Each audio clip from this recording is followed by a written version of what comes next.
Government scheme में जो लोग अप्लाई करते हैं या वो कामयाब नहीं हो पाते इन स्कीमों में, तो एक सबसे बड़ी वजह ये भी हो सकती है कि जायज़ कैश लोन ले लेते हैं तो वो वापस नहीं करते। तो आज मैं आपको ये भी बताऊंगा कि आप जायज़ कैश लोन अगर ले लेते हैं, अगर वापस नहीं करते तो आपके साथ क्या होगा। अगर आप जायज़ कैश से लोन ले लेते हैं और सिम बंद करके ये कहते हैं कि हमने जायज़ कैश को चूना लगा दिया, तो ये आप बहुत बड़ी गलती कर रहे हैं, क्योंकि जायज़ कैश वाले आपको डिफाल्टर लिस्ट में डाल सकते हैं। तो उसके नुकसानात क्या हो सकते हैं? उसके एक तो नुकसानात ये हो सकते हैं कि आप किसी भी स्कीम के लिए अप्लाई नहीं कर सकते। अगर कर लेते हैं तो आप अहल नहीं हो सकते। उसके बाद आप किसी जॉब के लिए भी अप्लाई नहीं कर सकते, किसी वीज़े के लिए भी अप्लाई नहीं कर सकते।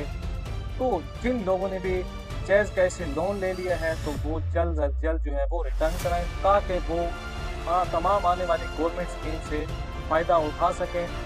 तो अक्सर दोस्त जो है वो अप्लाई करते हैं तो वो अहल नहीं हो पाते, तो वो अक्सर हम पूछते हैं तो वो कहते हैं हमने जायज़ कैश से लोन ले लिया है, तो वो पे नहीं करते। तो इसकी सबसे बड़ी वजह ये भी हो सकती है। तो ये हमको पता होना चाहिए कि आप क्यों नहीं अहल हो रहे हैं स्कीमों में।